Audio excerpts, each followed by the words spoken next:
কেমন আছো শ্রীলা? সেদিন আমাকে দেখে না চেনার ভান করছিলে, কিন্তু আজ তো এখানে কেউ নেই। আমার সঙ্গে তোমাকে যেতেই হবে।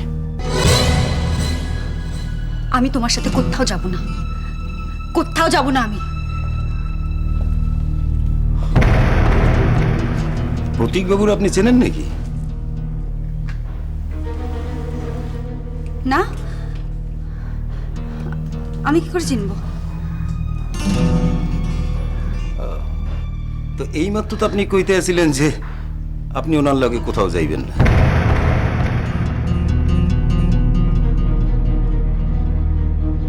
উনি উনি আগের দিন এসে বলছিলেন যে আমাকে এই বাড়ি থেকে বের করে নিয়ে যাবেন। তাই বলছিলাম, আমি কোথাও যাব না ওর সাথে। কেন যাবে না শ্রীলা? আমি তোমার স্বামী। চলো আমার সঙ্গে বাড়ি চলো। তোমাকে বললাম না আমি কোথাও যাব না। যাও তুমি এখান থেকে, যাও। কি হয়েছে? কি আবার আপনি এসছেন? আপনাকে সেদিন বললাম না এখানে আর আসবেন না। এই যে ঘনশ্যামবাবু, আপনি এসছেন, ভালোই হয়েছে, নাহলে আমি থানায় ফোন করতাম।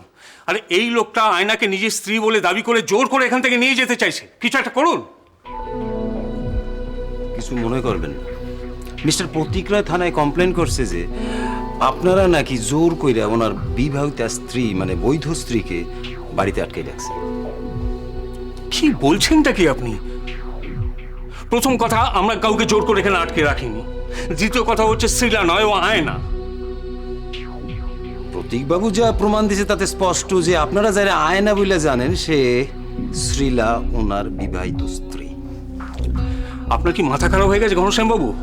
হ্যাঁ, আপনি জানেন যে আমি হচ্ছি পরীর বাবা, আর এটা পরীর নিজের বাড়ি। তা সত্ত্বেও এত বড় একটা মিথ্যেকে সত্যি বলে চালাতে চাইছেন। পরী নেই থাকলে আপনার কি অবস্থা তো বুঝতে পারছেন। দেবাদা, ঘনশ্যামবাবু যখন এত জোর দিয়ে বলছেন তখন নিশ্চয়ই কোনো প্রমাণ আছে ওনার কাছে, তাই না ঘনশ্যামবাবু? হ্যাঁ, প্রমাণ আমার কাছে আছে। এই যে আমার পাসপোর্ট, যার দ্বারা প্রমাণ হয়েছে আমি এখানকার নাগরিক, আর এতে স্ত্রী হিসেবে শ্রীলার নামই লেখা আছে। আর এই যে আমাদের বিয়ের রেজিস্ট্রি সার্টিফিকেটের অ্যাটেস্টেড কপি। আশা করি এই দুটো প্রমাণই আপাতত যথেষ্ট। ডেফিনেটলি। এগুলো দেখে যা বুঝছি তাতে তো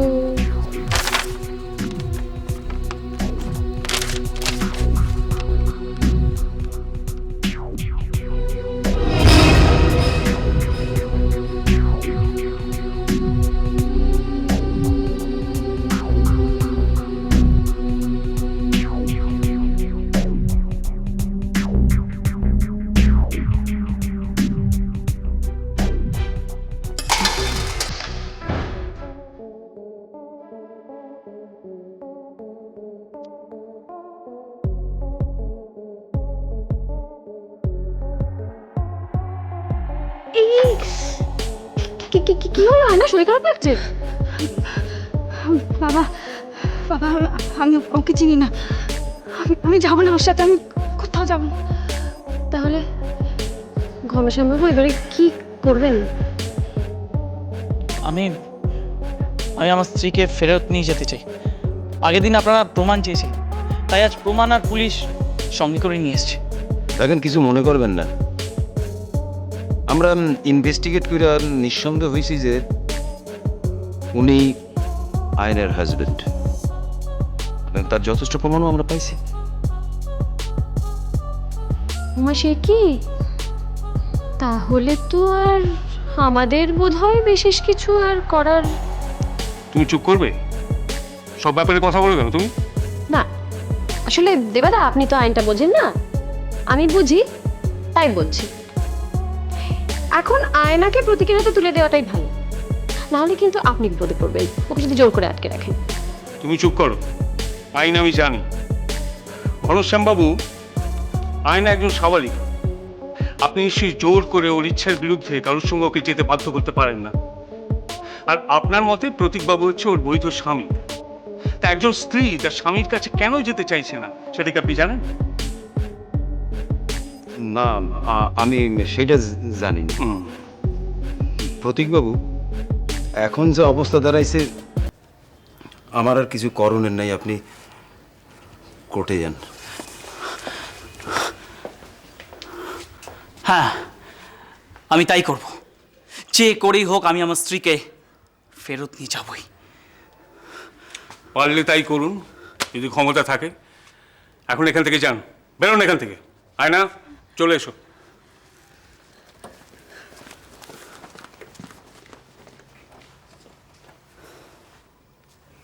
প্রতীক,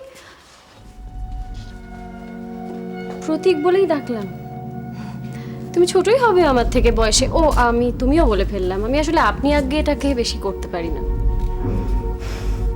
এসব বাজে কথা শোনার সময় আমার কাছে নেই। যা বলবেন তাড়াতাড়ি বলুন। বাজে কথা নয়, বাজে কথা নয়। দেখো, নিজের স্ত্রীকে ফেরত পেতে মানুষ যুদ্ধ পর্যন্ত করে, তুমি এত সহজে ছেড়ে দেবে?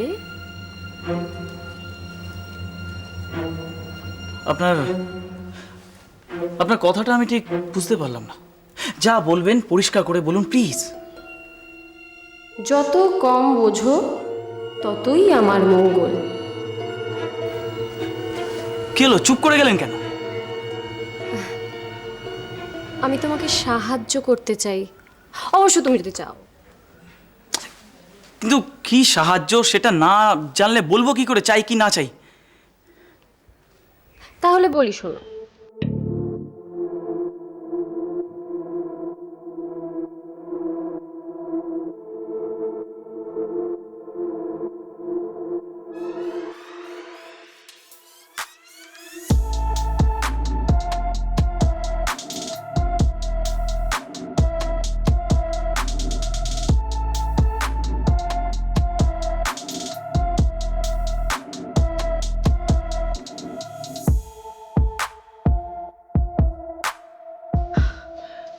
Thank you madam. You most welcome. তাহলে কাজ শুরু করি আমরা।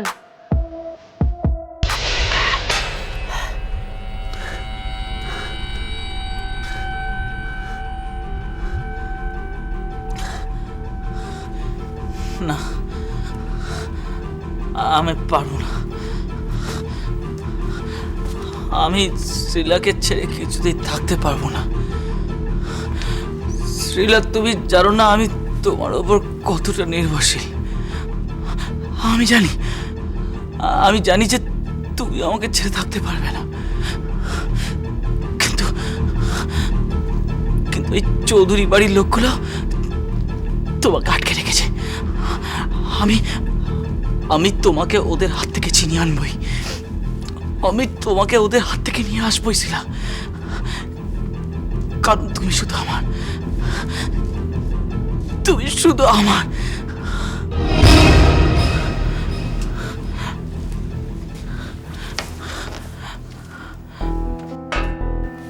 কিন্তু কিন্তু বিশাখা যেভাবে বলেছে আমাকে সেভাবেই চলতে হবে। তা না হলে আমি যে শ্রীলাকে পাবো না। শ্রীলা, তুমি কেন বুঝতে পারছো না যে তুমি শুধু আমার? তুমি আমার কাছে ছাড়া অন্য কোথাও থাকবে এটা আমি কিছুতেই সহ্য করতে পারবো না।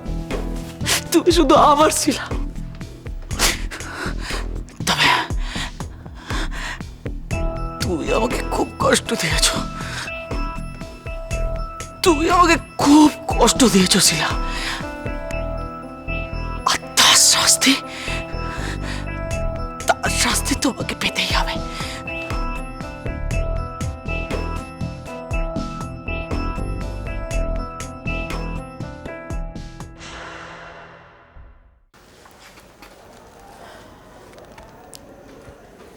অপূর্বদা,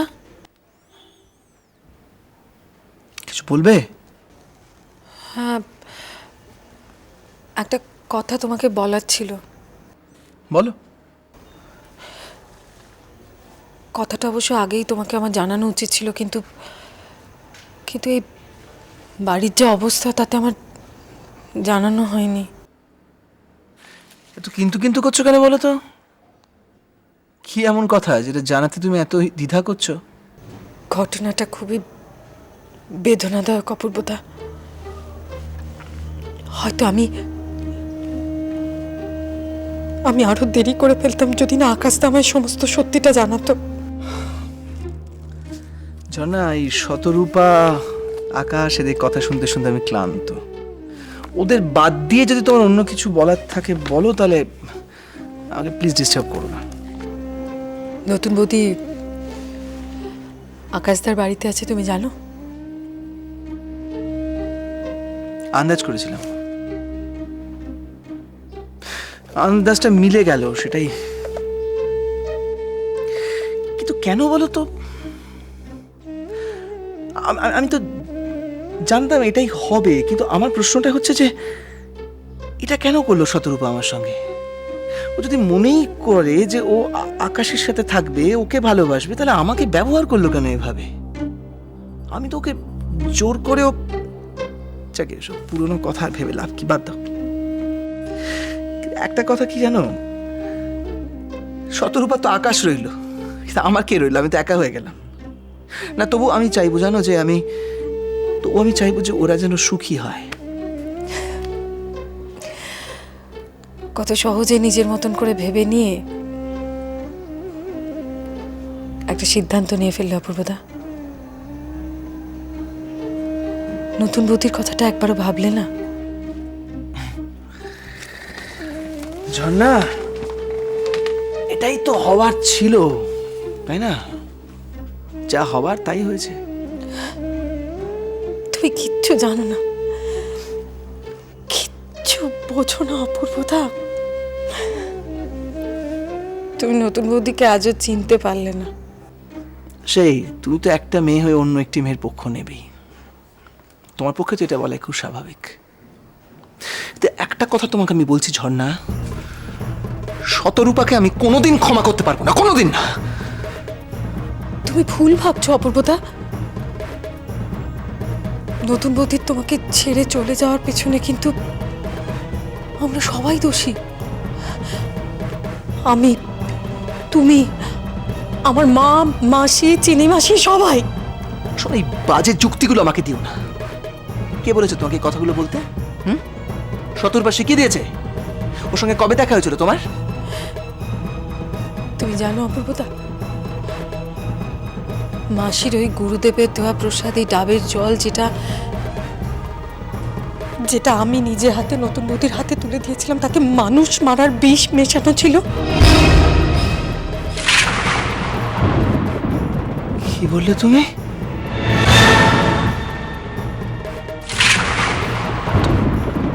তোমার কি মাথা খারাপ হয়ে গেছে? এখন হয়নি,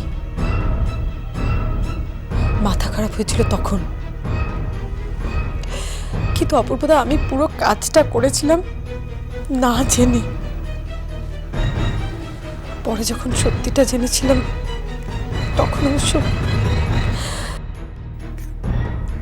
কিন্তু তুমি এই কথাটা এতদিন আমাকে বলনি কেন? কেন লুকিয়েছিলে? এত কথা বলার সময় এখন নেই অপূর্বদা। তবে তুমি শুধু এটুকু জেনে রাখো, মাসির ওই গুরুদেবের দেওয়া প্রসাদী ডাবের জলে যে ওষুধ মেশানো ছিল, সেটাতে একটা মস্ত বড় ক্ষতি হয়ে গেছে। হ্যাঁ অপূর্বদা, নতুন বৌদির প্রাণহানি হয়নি ঠিকই, তবে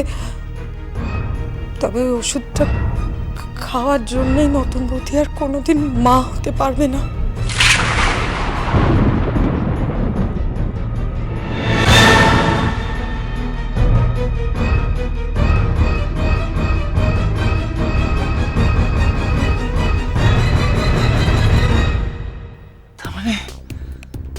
তার মানে মা সব জানতো, সবকিছু জেনে শুনে মা আমাকে ভুল বুঝিয়েছে, আমাকে শতরূপার বিরুদ্ধে।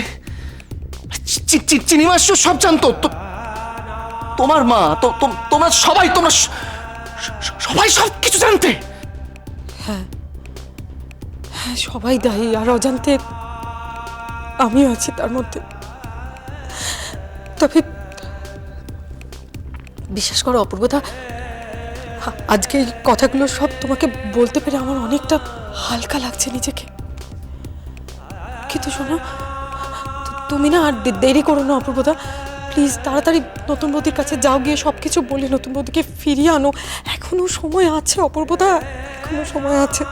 কিন্তু এর বেশি দেরি হলে আর কিচ্ছু করার থাকবে না অপূর্বদা, প্লিজ। তো আমি কি করবো? কি করবো আমি? আমি এত বড় পাপ কাজ কি করে করলাম? আমি তো ওকে কনস্ট্যান্ট সন্দেহ করে গেছি, শুধু ওকে নয় আকাশকেও। কিন্তু আজকে আমি কোন মুখে কি ওর সামনে গিয়ে দাঁড়াবো? আমি কি বলবো? তুমি আমার সঙ্গে যাবে? জানো না, তুমি একটু আমার সঙ্গে যাবে? না অপূর্বদা, আমি যাব না। এখন তোমাকে একাই যেতে হবে। নতুন বৌদির সামনে গিয়ে তোমায় একাই দাঁড়াতে হবে, তোমার নিজের সমস্ত কথা নতুন বৌদিকে বুঝিয়ে বলতে হবে, তার কথা শুনতে হবে, তাকে বুঝতে হবে। এই সময় একদম অন্য লোকের ভিড় ভালো লাগে না অপূর্বদা। কখনো কখনো তৃতীয় ব্যক্তিকে দেখলেও না অনেকটা ভিড় হয়ে গেছে বলে মনে হয়। যাও, তুমি যাও অপূর্বদা।